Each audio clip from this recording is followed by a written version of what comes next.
찬양 감사합니다.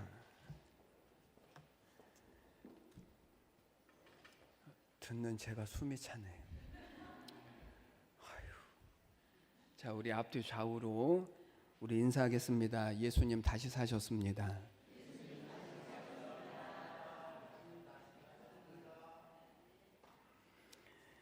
감사합니다. 오늘은 2024년 부활 주일로 예배합니다.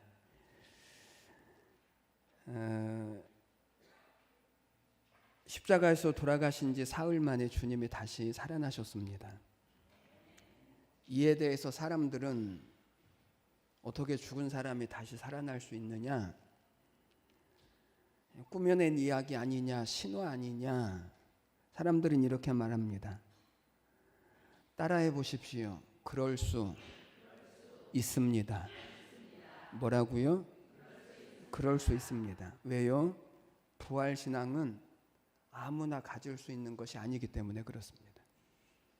그럴 수 있습니다. 누군가 예수님 살아나셨다라고 하는 것이 신호 아닙니까?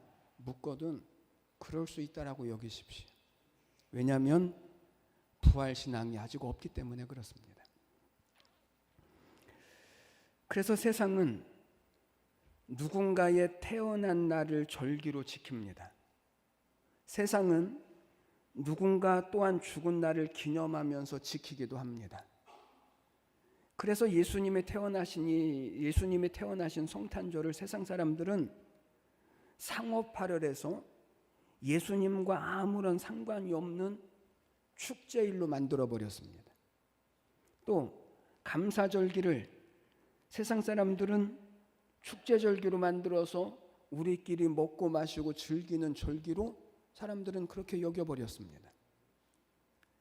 그런데 세상 사람들이 하지 못한 것이 있습니다. 이 부활절을 상업화하는 것을 세상 사람들은 하지 못합니다. 왜 부활절을 상업화를 할 수 없을까? 그 이유는 부활이라고 하는 것은 인간의 이성이나 지식으로 설명할 수 없는 영역이기 때문에 그렇습니다.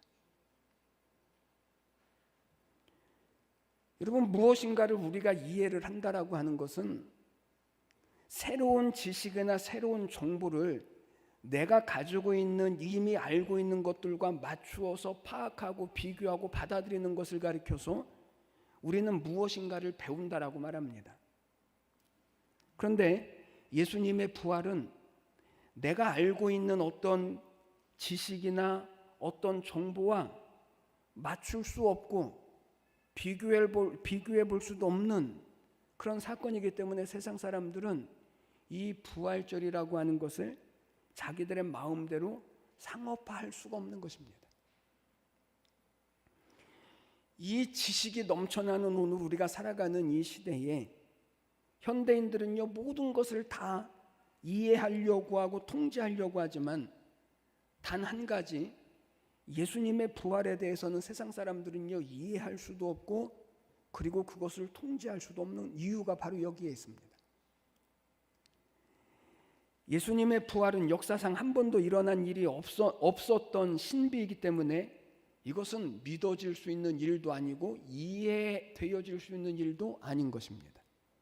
심지어 예수님의 부활을 첫 번째 그 자리에서 목격을 했던 이 사람들도 이 예수님의 부활에 대해서 믿을 수 있었다고요? 그럴 수 없었습니다. 자기 눈으로 직접 보았는데 그럼에도 불구하고 도저히 믿을 수 없었습니다. 그러나 상식적으로 믿을 수 없었던 이 일이 제자들의 인생을 바꿔놓고 그리고 인류의 역사를 새롭게 뒤집었습니다. 예수님께서 죽음에서 부활하셨다라고 하는 사실은 황제 시저가 있었다라고 하는 증거보다 그리고 알렉산더가 30세에 죽었다라고 하는 증거보다 훨씬 더 많습니다. 그럼에도 불구하고 사람들은 믿지 못합니다. 왜요? 지금까지 인류 역사상 죽었다가 살아난 사람이 단 한 명도 없기 때문에 그렇습니다. 그러나 여러분, 예수님의 부활은 우리 기독교가 가지고 있는 가장 중요한 진리요 복음입니다. 그래서 예수님이 부활하셨다라고 하는 사실에 대해서 저는 오늘 예배하신 우리 모든 성도님들이 조금도 흔들림이 없이 믿어지게 되시기를 주님의 이름으로 축원해 드립니다. 그러면 어떻게 이 부활을 믿을 수 있을까? 오늘 부활하신 예수님께서 무덤을 찾아왔던 사람들에게 이 주님의 부활하심을 믿게 하시기 위해서 주님이 보여주신 것이 있습니다. 오늘 우리가 믿음의 눈을 열어서 주님이 보여주시기를 원하시는 것을 우리가 다 보게 되시고, 그래서 이 주님의 부활하심에 대해서 우리가 다시 믿음으로 견고하게 서시는 은혜와 복이 있게 되시기를 주님의 이름으로 축원해 드립니다. 먼저 주님이 빈 무덤을 보여주십니다. 오늘 1절 말씀에 안식 후 첫날 일찍이 아직 어두울 때에 막달라 마리아가 무덤에 와서 돌이 무덤에서 옮겨진 것을 보고 그랬습니다. 예수님이 십자가에서 죽으시고 장사되던 그날은 안식일 전날, 그러니까 토요일이 안식일이었으니까 금요일입니다. 그런데 안식일, 그러니까 이 토요일인 이 안식일을 율법적으로 더럽히지 않기 위하여서는 시체를 나무에다가 매달아 놓을 수가 없습니다. 그래서 해가 지면서부터 안식일이 시작되니까, 그러니까 빨리 예수님의 시체를 십자가에서 내려서 장사를 치러야 합니다. 예수님이 운명하신 시간이 오후 3시니까 이제 해가 지기 전까지 시체를 수습하고 제대로 격식을 갖추어서 장례를 치를 수가 없습니다. 더욱이 예수님의 시체가 얼마나 참혹했습니까? 머리에는 가시관이 씌워져 있고 손과 발에는 큰 대못이 박혀 있고 허리에는 창에 찔렸고 등은 채찍에 맞아서 살점이 너덜거렸을 것입니다. 피투성인 이 예수님의 몸을 닦아내고 니고데모가 가져온 100근 정도의 향료를 수의 사이사이에 넣고 정중하게 시체를 다 감으려면 그 시간 가지고 부족하죠. 해가 지고 있기 때문에 서둘러서 대충 수의에 감싸서 무덤에 넣었을 것입니다. 그 모습을 누가 보았냐면 따라갔던 여인들이 보았습니다. 그리고 그들은 이렇게 생각을 했습니다. 안식일이 지나면 향품을 준비해 가지고 가서 다시 손을 좀 보아야 되겠다. 그리고 안식 후 첫날, 그러니까 토요일인 안식일이 지난 첫날 주일 새벽에 이 여인들이 예수님의 무덤에 찾아간 것입니다. 그런데 주님이 이 여인들에게 무엇을 보여주시지요? 보여주신 것이 무엇입니까? 돌이 무덤에서 옮겨진 빈 무덤을 주님이 여인들에게 보여주십니다. 마태복음 28장을 보면 주의 천사들이 돌을 굴려내고, 누가 돌을 굴려냈다고요? 천사들이 돌을 굴려내고. 여러분, 우리는 지금까지 이 사실을 너무나 쉽게 우리는 지나왔습니다. 천사들이 주님의 무덤을 막고 있는 돌을 옮기고, 그러면 여러분, 왜 천사들이 내려와서 예수님의 무덤을 막고 있었던 돌을 옮겼을까요? 왜 그렇죠? 부활하신 예수님이 돌문이 열려져야 나올 수 있으시기 때문인가요? 그렇지 않습니다. 주님은 돌문이 가로막고 있든 그렇지 않든 상관없이 주님은 나오십니다.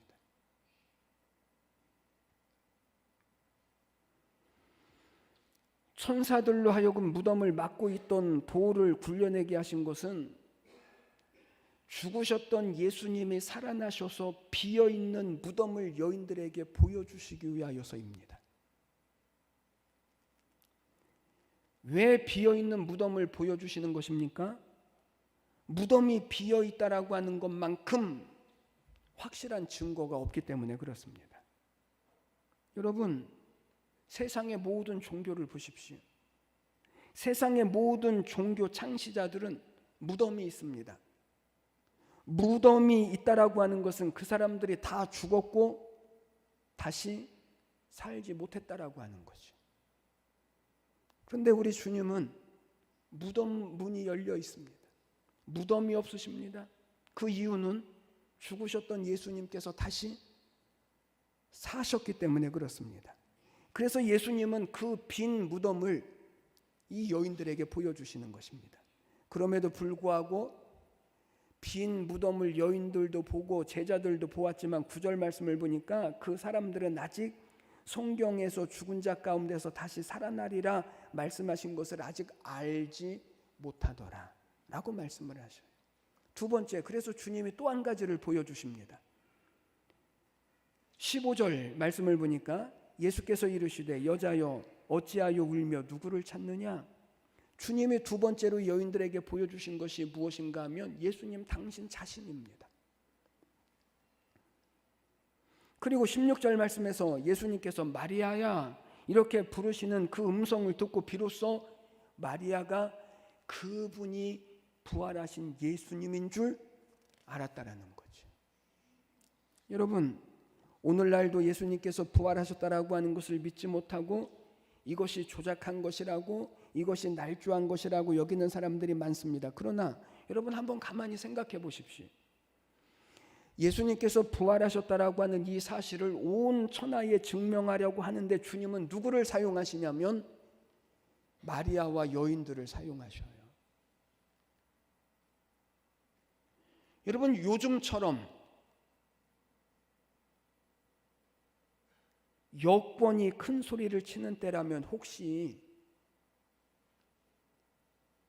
이해도 가고 설득력을 가질 수 있을지도 모르지만, 그러나 이 당시의 여자는 사람이지만 사람이 아닌 존재, 법정에서는 여자의 증인을 채택할 수도 없었고 아무리 옳은 말을 해도 여자의 말은 안 듣기로 작정한 그런 시대에 왜 주님은 그런 여자들에게 부활하신 예수님을 증인으로 삼으셨을까요? 여러분, 날조해서 되는 것입니까? 좀 거짓말을 하려면 정말 영향력 있는 사람들을 통하여서 할 수 있었을 텐데 거짓말은 이렇게 하는 게 아니거든요. 여러분, 마리아는 부활하신 예수님을 봅니다. 그리고 그분이 부활하신 주님이라고 하는 사실을 믿습니다. 여러분, 성경을 보십시오. 누가 부활하신 예수님을 믿습니까? 누가 부활하신 예수님을 믿었습니까? 부활하신 예수님을 본 사람들이 예수님을 믿었습니다. 마리아에게 보이시고 또 다른 여자들에게도 예수님이 보이셨습니다. 베드로를 비롯한 제자들이 두려워서 숨어 있을 때 그들에게 나타나셔서 부활하신 당신의 모습을 보여주셨습니다. 엠마오로 내려가는 두 제자들에게 나타나셔서 주님은 당신을 보여주셨습니다. 이제는 고기 잡으러 나갔던 제자들에게도 주님이 나타나셔서 그 바닷가에서 그들에게 부활하신 당신을 보여주셨습니다. 예수님의 살아나심을 믿지 못하여서 의심하는 도마에게 주님은 나타나셔서 당신의 모습을 보여주셨습니다. 주님이 승천하시기 전에 모여있던 수많은 그런 형제들에게도 주님은 당신이 부활하셨다라고 하는 사실을 보여주셨습니다. 예수를 그렇게 반대하고 핍박하던 사울이라고 하는 청년에게도 부활하신 주님이 나타나 보여주셨습니다. 여러분, 부활하신 예수님을 본 사람들은 다 예수님을 믿습니다. 부활하신 주님을 보았기 때문에 그렇습니다. 어떤 때는 나타나셔서 말씀으로 보여주시고, 어떤 때는 당신의 상처를 보여주심으로 보여주시고, 어떤 때는 평강을 선언하심으로, 어떤 때는 같이 음식을 잡수시면서, 어떤 때는 사명을 당부하시면서 당신을 보여주셨습니다. 여러분, 부활하신 예수님을 만났던 사람들을 한번 보십시오. 이 사람들은요, 전부 다 부활하신 예수님을 만나고 예수님을 위해 살다가 예수님을 위해서 죽습니다. 이게 거짓말로 가능한 일입니까? 예수를 위해서 살고 예수를 위해서 순교한다라고 하는 것이 이게 거짓으로 되어질 수 있는 것이 아닙니다.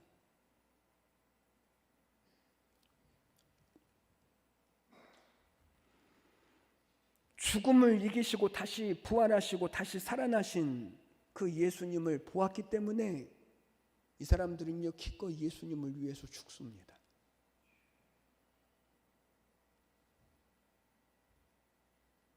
그러면 오늘 우리는 어떻게 부활하신 주님을 볼 수 있을까요? 여러분, 본다라고 하는 말을 잘 이해하십시오.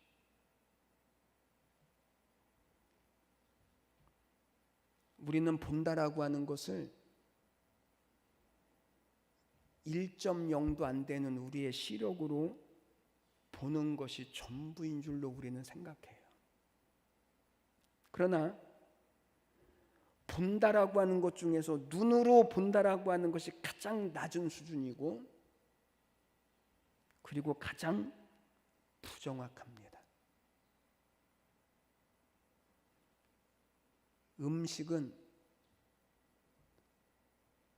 맛을 봐야 알죠.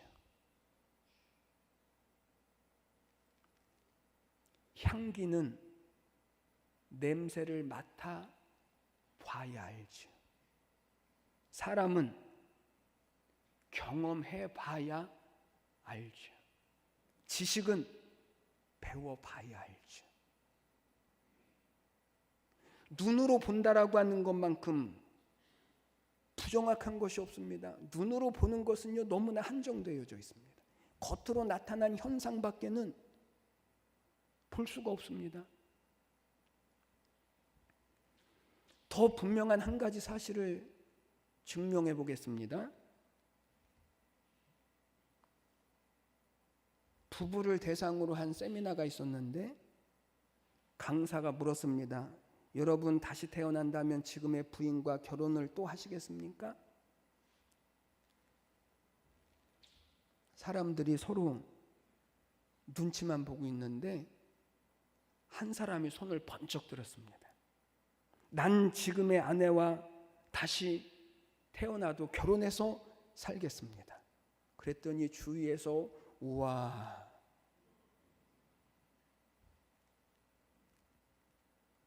강사가 다시 물었습니다.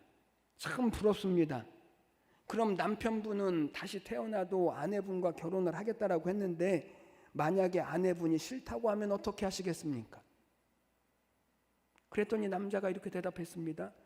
그럼 저야 고맙지요. 한 10여 년 전에 여성가족부에서 발표한 가족실태 조사에 나타냈던 조사가 있습니다. 기혼 남녀를 대상으로 만약 다시 결혼한다면 현재의 배우자를 선택하겠습니까? 라고 하는 질문에 남자가 약 40%가 그렇게 하겠다 대답을 했고 여자는 한 24%가 그렇게 하겠다라고 대답을 했습니다. 평균적으로 말하자면 10명 중에서 3명은 지금 사는 배우자와 다시 결혼을 하겠다는 거예요. 그런데 다시 결혼을 하겠다라고 대답한 사람들이요, 결혼한 지 얼마 안 되면 안 될수록 대답한 사람이 많고 결혼한 지 나이가 많으면 많을수록 대답한 사람이 없어요. 그러니까 여기 중에 대부분은요 그런 꿈도 꾸지 마십시오.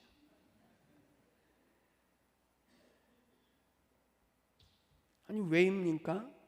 그 이유는 같이 사는 아내나 남편이 이런 사람인 줄 몰랐다는 것입니다. 이런 사람인 줄 알았다면 했다는 거예요? 안 했다는 거예요? 안 했다는 거예요. 이것을 전문 용어로 뭐라고 말하냐면 눈에 콩깍지가 씌었다고 하는 거예요. 이게 벗어지고 나니까 똑바로 보이는 거죠. 실제로 전에 교회에 저희 집사님 부부가 있었는데 남편 집사님이 부인 집사님을 얼마나 사랑하는지 모릅니다. 부인이라면 쩔쩔맵니다. 그렇다고 부인이 뭐 그렇게 저희가 보기에 아름답거나 뭐 그 정도는 아닌데 그래서 부인 집사님에게 저런 남편하고 같이 사셔서 정말 좋겠어요. 그랬더니 그분이 저에게 목사님이 데리고 살아보세요. 그런 말이 나오나. 같이 살아보니까 보는 것과 같다는 거예요? 다르다는 거예요? 다르다는 거예요. 눈으로 본다라고 하는 것은요, 그런 거예요. 그러면 부활하신 예수님을 도대체 우리가 어떻게 볼 수 있습니까? 지금 우리가 눈으로 보아야 한다는 것입니까? 그렇지 않습니다. 부활하신 주님을 보아야 한다라고 하는 말은 예수님이 부활하셨다라고 하는 이 사실을 역사적인 사건으로만 보려고 하지 말고 성경에 나타난, 성경에 기록된 사건으로만 여기지 말고 이것을 믿음으로 여기라 합니다. 믿음.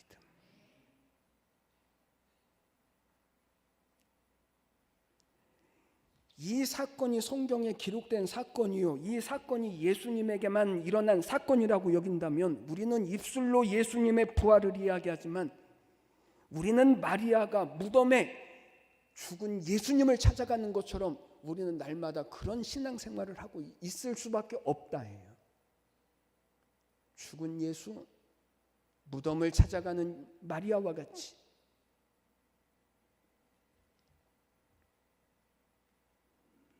우리가 주님의 부활의 은혜를 경험하지 못하는 이유가 바로 여기에 있습니다. 오늘도 살아계셔서 우리의 예배 가운데 이 자리에 좌정하신 주님을 만나러 와야 되는데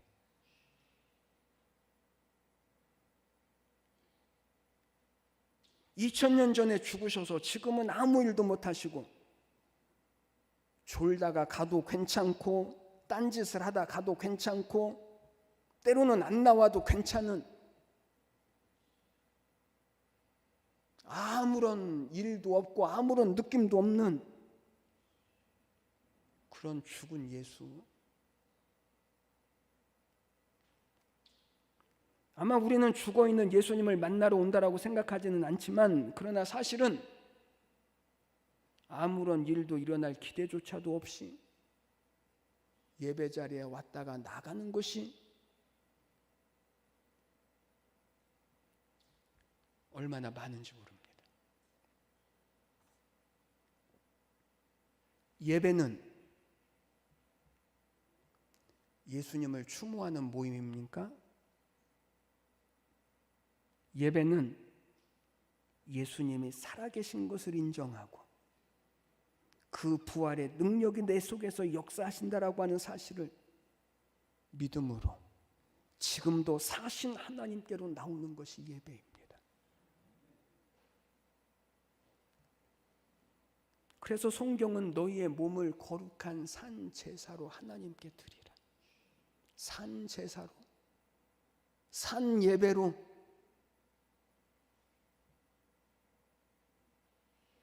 죽은 제사 드리려고 하지 말고 사신 하나님 앞에 내 몸을 산 제물로 드리는 예배. 사랑하는 여러분, 예수님의 무덤은 예수님을 장사하려고 만든 무덤이 아닙니다. 예수님의 무덤은 우리와 함께 우리의 죄를 장사 지내는 곳이고 우리의 죽음을 장사 지내는 곳이고 우리의 탐심과 절망과 미움과 불신앙을 장사 지내기 위하여서 만들어 놓은 곳이지 예수님을 장사하는 곳이 아닙니다. 그러니 예수님이 나오실 수밖에 없습니다. 오늘 부활하신 예수님을 만나시게 되기를 주님의 이름으로 축원해 드립니다. 예수님의 부활이라고요? 오늘 주님은 예수님만의 부활이면 안 된다입니다. 오늘 예수님의 부활이 첫 열매가 되어져서 오늘 우리의 부활이 되어지고 그래서 영원한 하나님의 나라뿐만 아니라 우리가 이 세상에서 이 부활의 능력과 믿음을 가지고 세상을 이겨내는 하나님의 자녀로 우리를 부르신 것입니다. 그래야 우리의 모든 죄와 죽음과 실패와 연약함들을 다 장사 지내고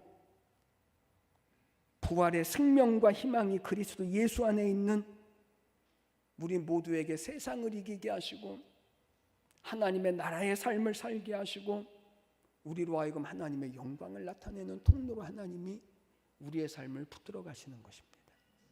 이게 부활입니다. 저는 오늘 부활절 예배를 드리시는 우리 모든 성도님들을 주님의 이름으로 축복합니다. 예수님이 다시 사셨습니다. 우리도 다시 살았습니다. 우리도 다시 살았다고요. 이 믿음으로 우리 안에 있는 생명의 부활의 생명과 이 능력으로 이제 우리의 모든 삶을 살아내셔서 우리의 모든 삶을 통해서 부활하신 주님의 영광이 나타나시는 은혜와 축복이 있게 되시기를 주님의 이름으로 간절히 축원해 드립니다. 기도드리겠습니다. 하나님 아버지, 은혜와 사랑을 감사합니다. 오늘 우리의 죽음과 사망과 절망과 실패를 주님과 함께 무덤에 장사를 지내시고 다시 주님께서 부활하심으로 우리에게 부활의 생명과 은혜와 능력을 하나님 아버지 이루어 가사 우리를 통해서 이 땅에 세상으로 사는 사람이 아니라 하나님을 믿는 믿음으로 사는 사람으로 부르시고 우리를 죽음으로 끌려가는 사람이 아니라 우리를 실패와 절망으로 끌려다니는 사람이 아니라 세상을 이기는 하나님의 자녀와 백성으로 삼아주심을 감사합니다. 오늘 우리 안에 주님의 부활에 대하여 다시 믿음의 눈이 떠지게 하여 주시옵시고 그래서 이제 우리의 모든 삶을 부활의 힘과 그 능력을 하나님 가지고 주의 영광을 위하여 살아내는 귀한 축복이 우리 모두에게 이루어지게 하여 주시옵소서. 감사와 찬양을 드리며 예수님의 이름으로 기도드리옵나이다. 아멘.